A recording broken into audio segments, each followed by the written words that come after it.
From the American Experience Storybook, Thomas Edison, 1847 to 1931. Opportunity is missed by most people because it is dressed in overalls and looks like work.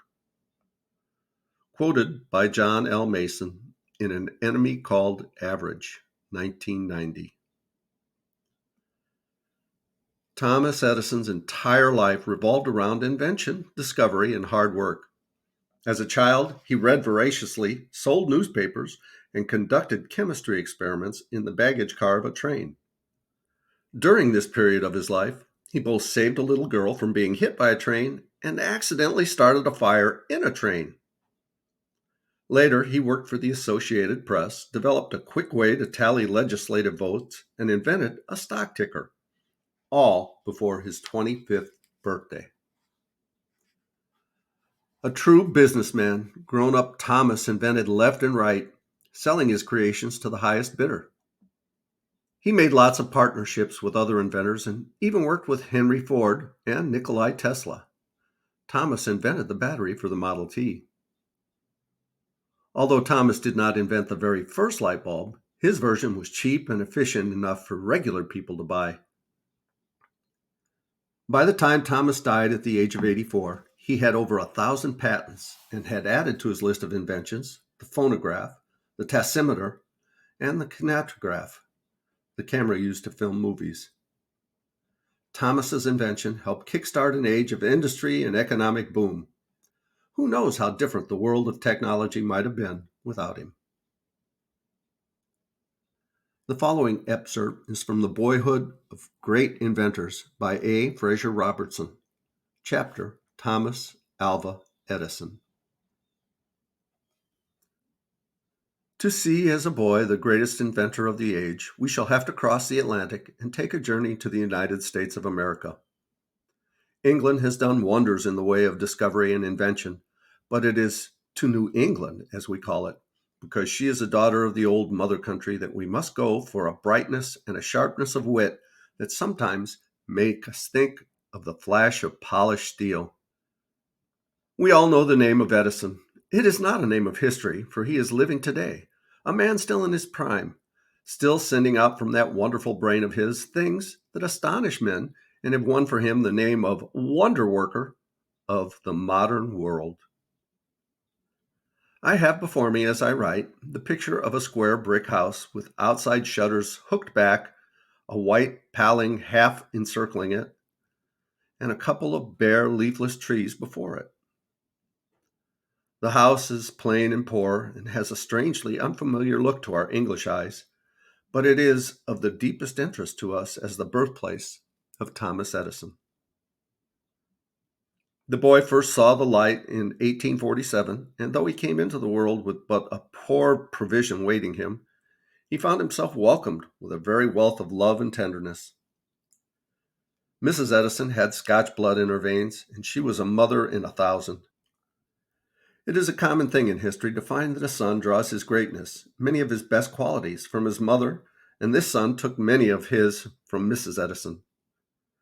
She was his constant companion, his loving nurse, his gentle teacher during those early years of his life that leave so deep an impression on the afterwards.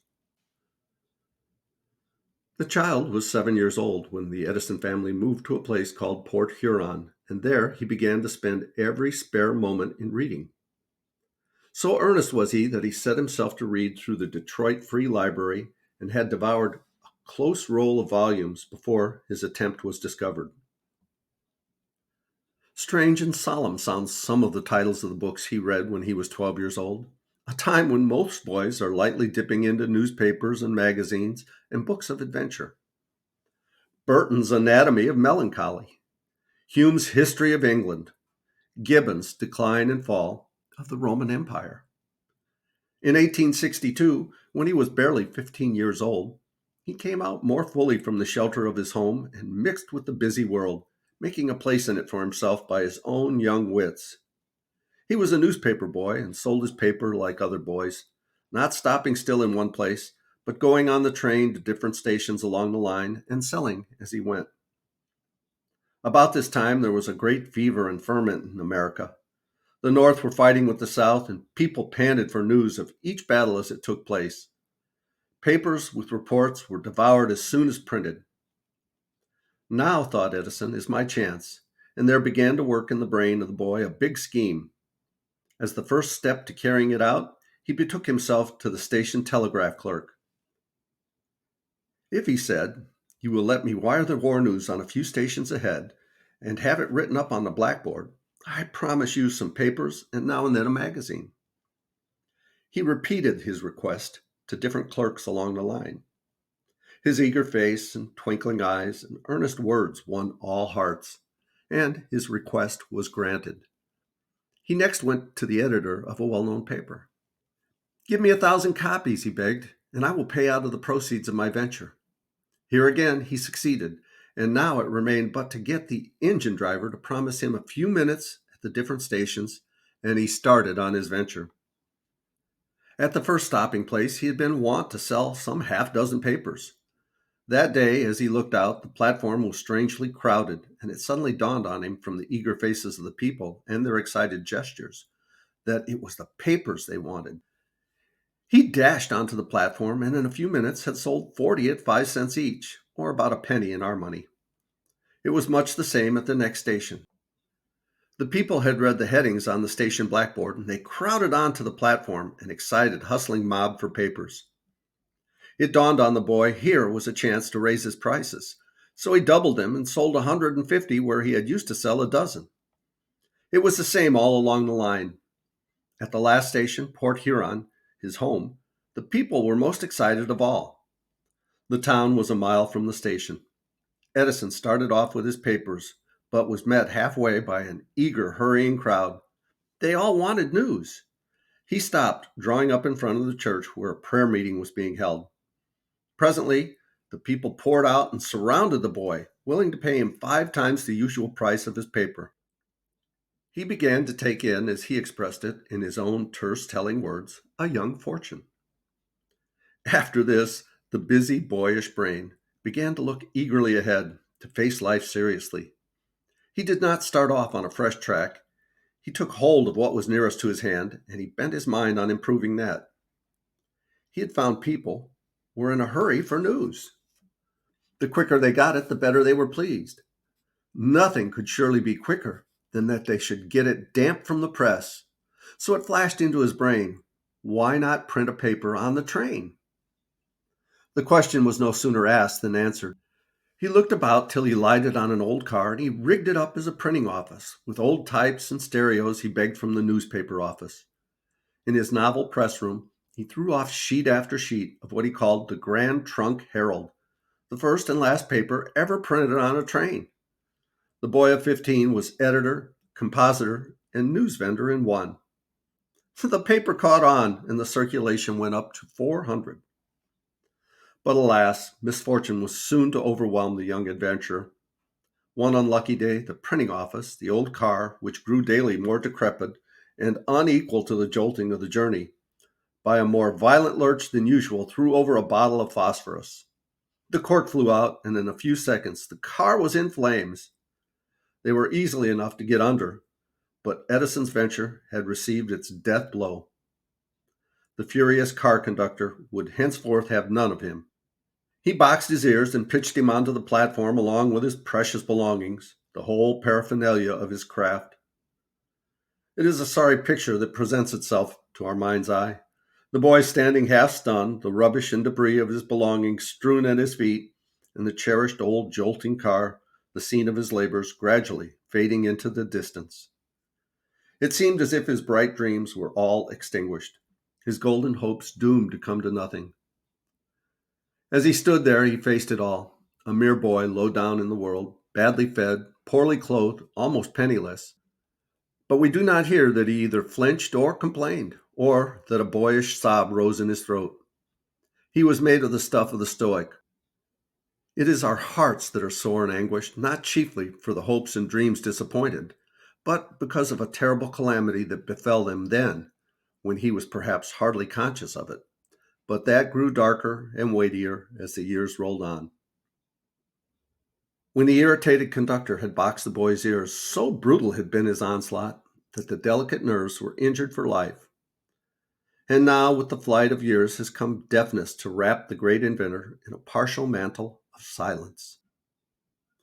It is perhaps we who feel the most infinite pathos of the thing, while the man himself bears his affliction with the same noble patience with which he accepted disappointment long ago as a boy. At that time, he straightway turned his eyes bravely homeward. He picked up his precious belongings and carried them to a cellar in his father's house. It was about this time that his mind began to bend towards that which he had ever held for him a keen interest through life, the telegraph. A waking ambition in him desired strongly to perfect himself in it. He was poor and friendless, and yet firmly, doggedly resolved to get on somehow. So out of his scant earnings, still as a newsboy, he bought a book on telegraphy, and this he pored over night and day. And now, at this early age, I think the great inventor must have touched that mind that was afterwards to yield him so wonderfully of its wealth. The boyish mind was putting out feelers, groping at first in the direction of creation, that divine faculty that is granted to so few of us. We can recognize the seed in its first tiny sproutings. He and a boy friend resolved to make a telegraph. They made a line of wire between their houses, insulated with bottles, and crossed under a busy thoroughfare by means of an old cable found in the bed of the Detroit River. The first magnets were wound with wire and swathed in ancient rags, and a piece of spring brass formed the key. Edison pressed two large and formidable-looking cats into his service, tied a wire to their legs, and applied friction to their backs. But the experiment ended in failure. The cats, frightened and furious, resented the liberty and parted company with the wire, dashing off in different directions. But failure never discouraged Edison, nor stayed the working of his brain. He was a true philosopher, and he was, like an elastic ball, possessed of enormous rebound. Handed down to us, there is a story of the boy, which, while it may not throw much light on his brain, throws some on his heart and on his ready courage. He was still a newspaper boy on the trains, and while at most stations a few minutes was the limit of waiting, at a certain station where shunting took place, the minutes ran to half an hour. The boy was wont to spend his half hour with the station master child, of whom he was fond, or to loiter about his garden. On this particular day, the engine driver had unlinked the cars in a siding, and one was being sent with a good deal of impetus to join another portion. It came on steadily, no one on it to control it, and right in its path was the unconscious baby smiling in the morning sunshine. Not a moment was to be lost. Edison threw down his papers and his hat on the platform and dashed to the rescue, and not a second too soon. As he threw himself and the child free of the line, the car passed and struck his heel. The two fell with such violence on the gravel beyond that the stone particles were driven into their flesh, but they were safe. The grateful father was at a loss how he could show his gratitude to the rescue of his child. He had little money and no reward to give. At last, a plan occurred to him. "I will teach you telegraphing," he said to the boy, "and prepare you for the position of night operator at not less than $25 a month." Edison was delighted. The bargain was struck. The wage seemed no doubt a small fortune to the boy, rather more than 5 of our English pounds. And now he had got his toe on the tape, his foot on the ladder, if it were only on the lowest round. In 3 months he could teach his master, and the promised situation was got for him. From that he passed to other situations, and gradually he began to make his mark. He had a mind wonderfully quick to see difficult situations and to deal with it.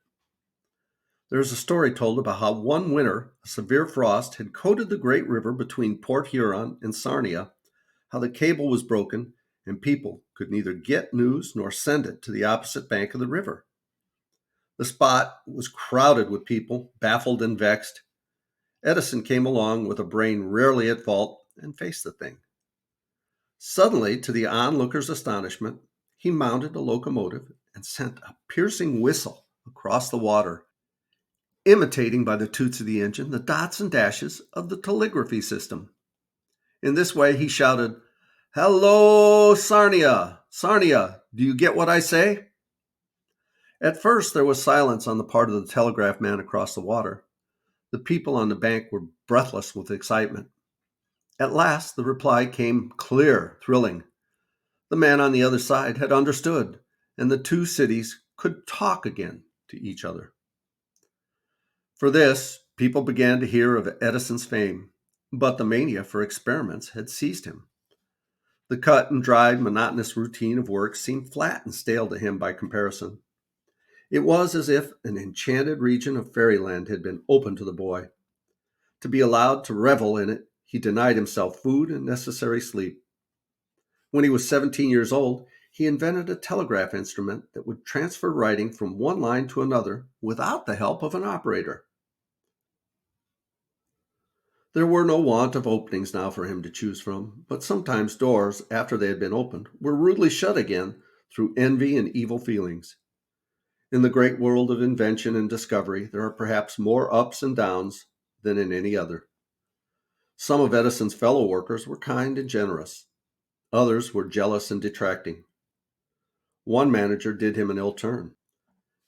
He was unequal to completing a discovery he had begun. On the thing being shown him, Edison immediately saw a light and brought it to completion. But jealousy crept into the man's small mind, and he dismissed the boy on a false charge. So at 17, he was thrown again on the world. Money was still scarce. Books and instruments and calls from home swallowed up the most of it. The boy was chafing under ill treatment and a sense of injustice. The want of sleep, perhaps of proper food, was telling on him. But he looked forward with a clear, undaunted eye. He wanted to reach a certain town where he believed work awaited him. It meant a walk of 100 miles. He was weak, disheartened, ill-prepared for it, but he did it. He arrived footsore and weary, with torn shoes and tattered clothes, and his worldly possessions tied in a handkerchief on his back. And I think we'll pause here and continue with this story in the next video. Thanks so much for listening. Please like, subscribe, leave a comment down below. We'd love to hear from you. Love you guys. Tigger says ta-ta for now.